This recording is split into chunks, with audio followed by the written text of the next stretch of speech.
Everyone.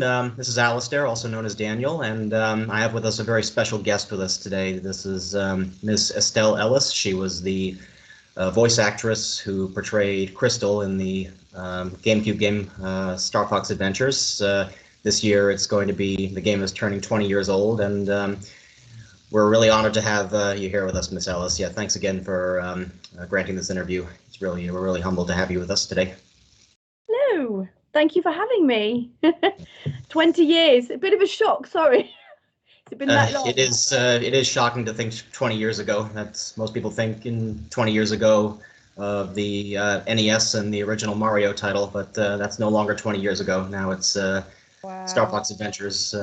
But Yeah, that really was a breakthrough game for its time. It was very polarizing because of the gameplay style. It was more Zelda-like than Star Fox, but it did receive great reviews, and of course, your performance was great in there. So we just wanted to get a chance to ask you some questions about your experience with Star Fox Adventures specifically. I remember that you granted an interview about 10 years ago I believe it was Mr. Krystal, where you talked in depth about your history with working at Rare and for Star Fox. So this interview is going to be geared more specifically towards your experience working on Star Fox Adventures, the game itself, and your experience with Krystal.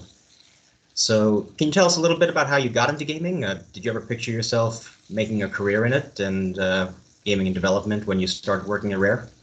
Absolutely not. I think back when I first started working at Rare, I kind of knew the Stampers, who were a lovely family, and I started teaching them French. And I was currently doing a master's in European politics and translation, and they kind of sort of brought me in just to teach them French and to do a bit of sort of after school care for the children.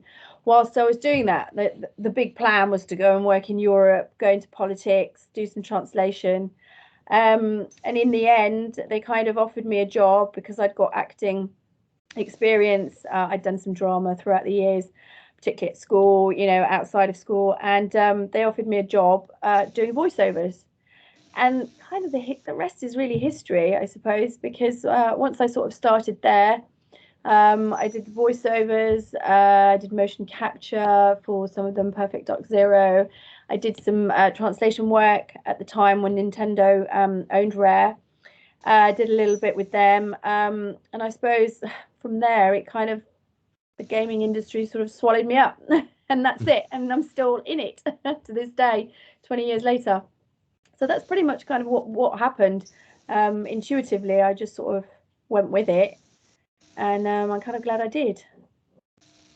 Yeah, well, it's definitely a great career path to get into, especially in hindsight for the past 2 years since everybody's been trapped indoors. Unfortunately, gaming has been an escape for many people that they've branched out into and they might not have considered before. So, but the voice of Krystal was, I believe it was your first voice acting performance on a mainstream video game with a worldwide release. Yep. What was the experience of being in a sound studio recording the audio like? Did you have like a cartoon or animated character you might have watched when you were growing up that you based the performance on, or did you kind of just come up with the Krystal's personality just off the cuff? Um, do you know what? I was kind of thrown into it. One of my interviews with Rare, when I got called in, was with the wonderful Ben Cullum. And it was just as I was getting interviewed that they brought me into the sound studio. And I kind of threw a few lines out there and they seemed quite happy. And I think that's probably what cinched the deal, really. And sort of after that, it was almost like a bit of an organic situation with regards to the character, because I fell into it, started a few lines. Obviously Steve Malpass was doing the whole Fox thing, and I kind of gradually, as I found my feet, I suppose this character sort of developed, really. I mean, she kind of came out of nowhere, really, I suppose. But looking back, I think there's probably part of me that felt that there was a little bit of Estelle in there. Obviously I'm 20 years older now, and I probably if I did it now, she'd probably be wearing some slippers, you know, and having a nice cup of tea or something. But she kind of grew organically, and I suppose because I kept getting called in as and when they needed work doing, I got a bit more familiar, and then obviously, you know, learning the character and the lines, and obviously watching the software develop as it was over that period of time, I kind of, you know, adapted all of that to the character. So she kind of came quite naturally, I suppose. I think initially we kind of thought, because obviously I'm half French, and we thought, well, do we put a French spin on her? And then obviously you kind of wanted, do we try sort of an Eastern European Russian sort of spy aspect? As it happens, I couldn't really do a Russian accent very well, and I think the French one was a bit more too comical. So I think in the end I just kind of went after the dinosaur language. Sorry, I don't know whether you can hear my dog. I'm so sorry. He's just under the table. I hope you can't hear him. It's all right. Bless, he's a French bulldog. He's very noisy. So yeah, so in the end, I think we just decided just to go with my voice, really. And I suppose it, well, clearly, it obviously went down quite a storm. And that's how she came about, really. Yeah, it's funny that you mentioned the your how you decided her personality was going to be in her voice, because Steve Malpass, he had to do the voice of Fox and sort of impersonate an American accent, because he was trying to base his voice off of the previous Star Fox game where a different voice actor was used. But you just used your own natural dialect for Krystal, so it really did end up working pretty well with her. It was unfortunate, though, that she only had very brief, I guess you call it game time or screen time in the actual game itself, because the Krystal, the character that was in the original development game, Dinosaur Planet for N64, she was meant to be a main player character throughout the entire game, but yeah. the Krystal and Star Fox Adventures had to sort of take a second chair to Fox McCloud. She only appeared in the initial level, and then at the very end during the ending scene. Yeah. How many different phrases and conversations do you recall recording Krystal saying that might not have been included in the game? Was there a lot of unused dialogue that ended up on the cutting room floor? Do you wish in hindsight she might have had a more integral role in the game? Do you know what? I don't think that there was actually that much work that we didn't actually use. I mean, again, this is going back sort of a long time, but at the time, I genuinely don't think that we'd done a lot of work that then got scrapped. I think the beauty of working at Rare at the time is that it was creativity over everything, and I think if it had taken 10 years to make sure it was perfect, then that's what it would have taken. That's what they would have done. So they were very meticulous and knew exactly what they wanted. So in hindsight, I think maybe I would have liked to have done a bit more, but again, I think the game was successful, and there was almost that element of people being enticed by wanting more, and I think maybe sometimes it can be a bit of overkill. So excuse me, I think it worked quite well, but obviously I know that some fans would have liked to have seen her a bit more, you know, a bit more in there. But as far as the work, no, I don't think there was a lot that hadn't actually been used, as far as I can remember, though. Yeah, well, it's true. Ever since Star Fox Adventures, Krystal has developed something of a cult following. She's had an appearance in 2 of the subsequent Star Fox games. She's hugely popular amongst many gamers, the furry fandom. Could you have imagined that she would have developed such a wide fan base with such a brief initial appearance in this game? No, not at all. I think, to be honest, when I got pulled in to do all the voiceovers and even the motion capture, I think it was just a case of using the resources that were at hand. I kind of enjoyed it. I put it down to experience. But I suppose, again, that's the beauty of gaming. You know, sort of you look forward, and now you kind of realize all the retro, you know, and how people genuinely sort of appreciate the talent that was back then in those days, you know, with all of that sort of artistry and so no, I didn't expect that. Obviously, I'm pleased about it, because I think, you know, when pieces of work are created, whether they're visual or audio or whatever, you know, and it brings, you know, an element of pleasure to people, then that's important. And I think that's, you know, and I'm quite proud of that as well, and I'm quite happy that's happened, you know. So yeah, surprises, but nice. It's nice. Yeah, well, the obviously the character of Krystal, she's very risque in her appearance. What was your reaction when you realized that she was going to be this like voluptuous fox that you were going to be voicing? You already mentioned that you had to decide what kind of an accent you were going to give her. But as far as her personality, did any ideas come to mind about how you were going to give her life? Well, I was quite delighted because obviously I don't.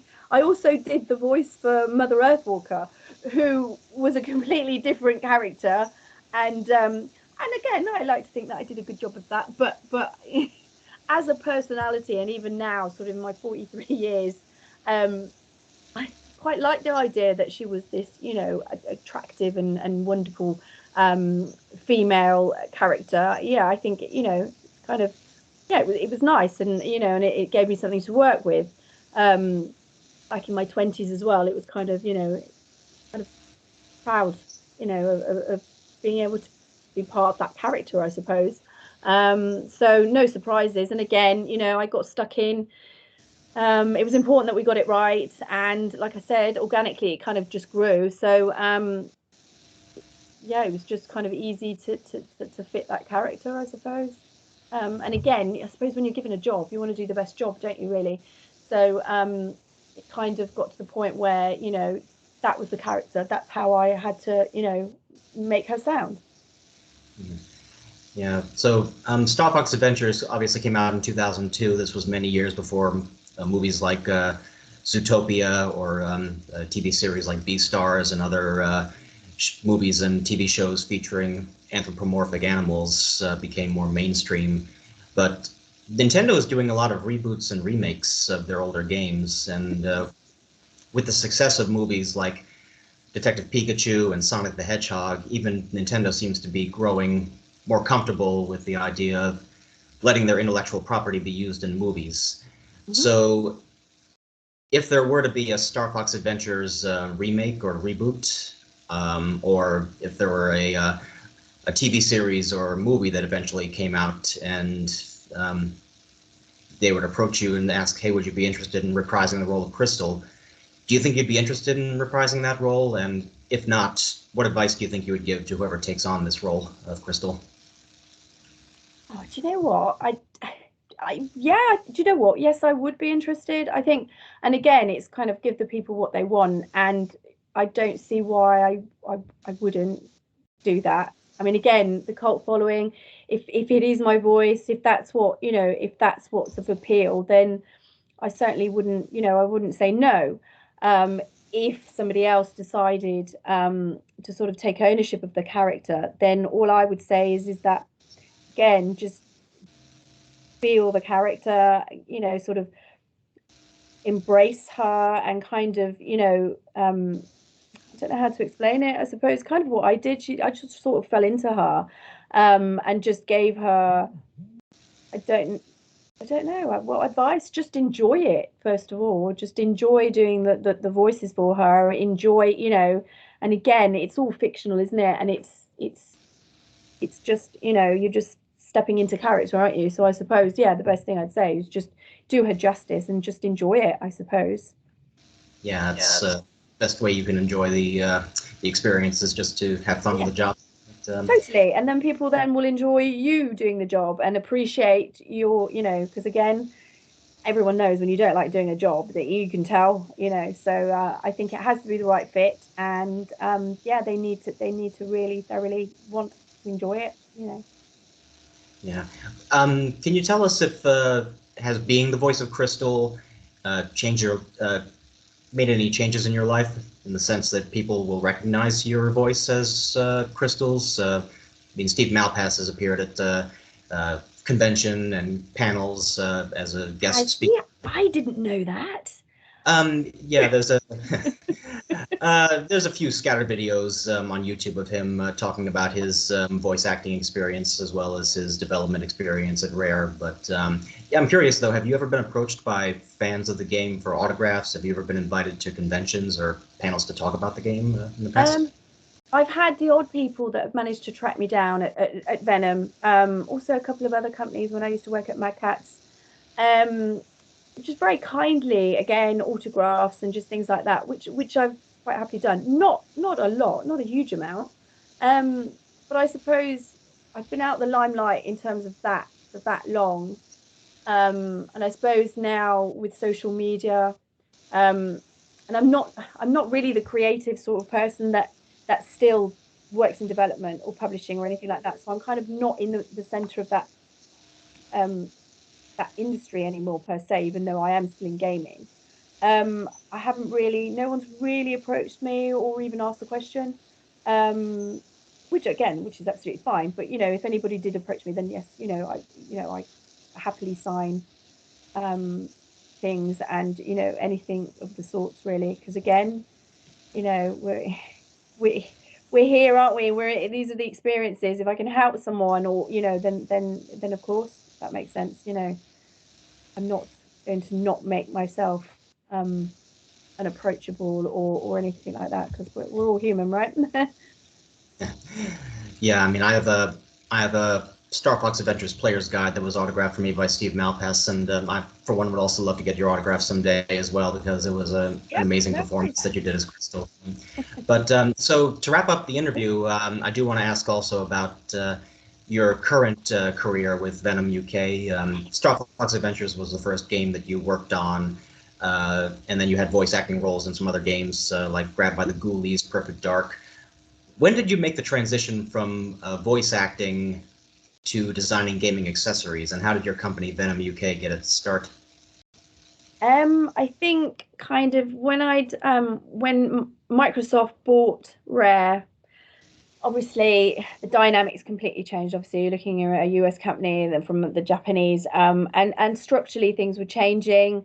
A lot of the original creative talents started to leave, and I suppose every chapter sort of ends, doesn't it? And I think my sort of time came with Microsoft and Rare, and I kind of decided that I wanted to remain in the industry and apply for a sort of account management, sales management role for a company called Mad Cats. I don't know whether you're aware, but so I ended up working for the English and the European branch for them, and it kind of worked really well because it kind of the transition was very smooth, and it went from basically working on video games to then sort of selling steering wheels and controllers, the headsets and all of that.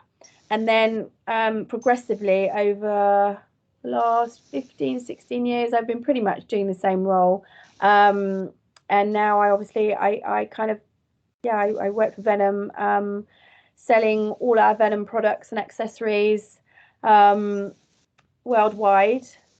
Like to get into America. That's my wish list.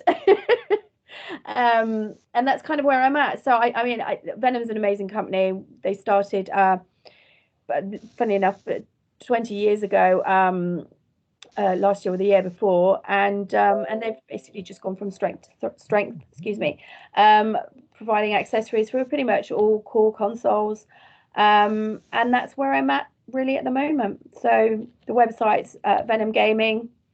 You Google it, we're on there, and it kind of shows you all of the stuff that we do. So we basically complement the new hardware that obviously that we're seeing coming out, even though there's not a lot of it around. But anyway, that's another story.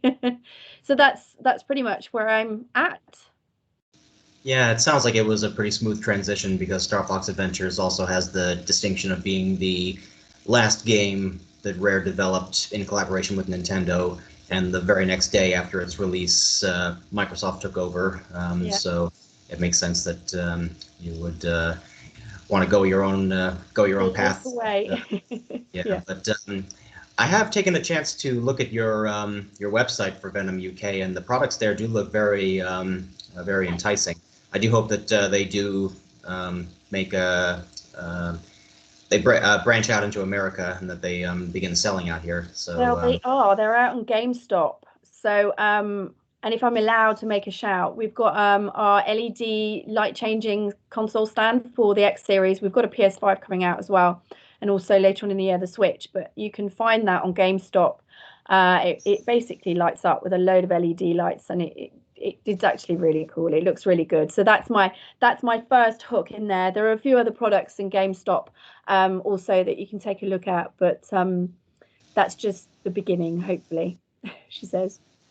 All right. Well, yeah, that's definitely a good product placement there. We have Krystal, who designed these gaming add-ons, so I'm sure that'll be a selling point. But Yes. yeah.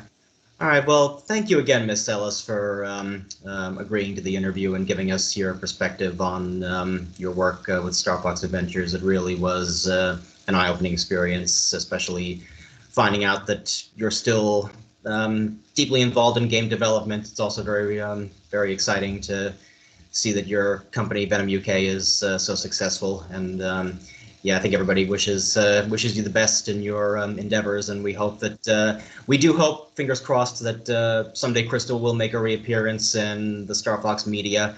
They'll Yes, you have to wait and see. yeah, the games seems to have gone back to their original roots, but hopefully they'll come around full circle again, and we'll go back to Dinosaur Planet and get to see Krystal once more. But yeah, thank you again for the interview. Yeah, it was really an honor to meet. Thanks for having me. Yeah, take care.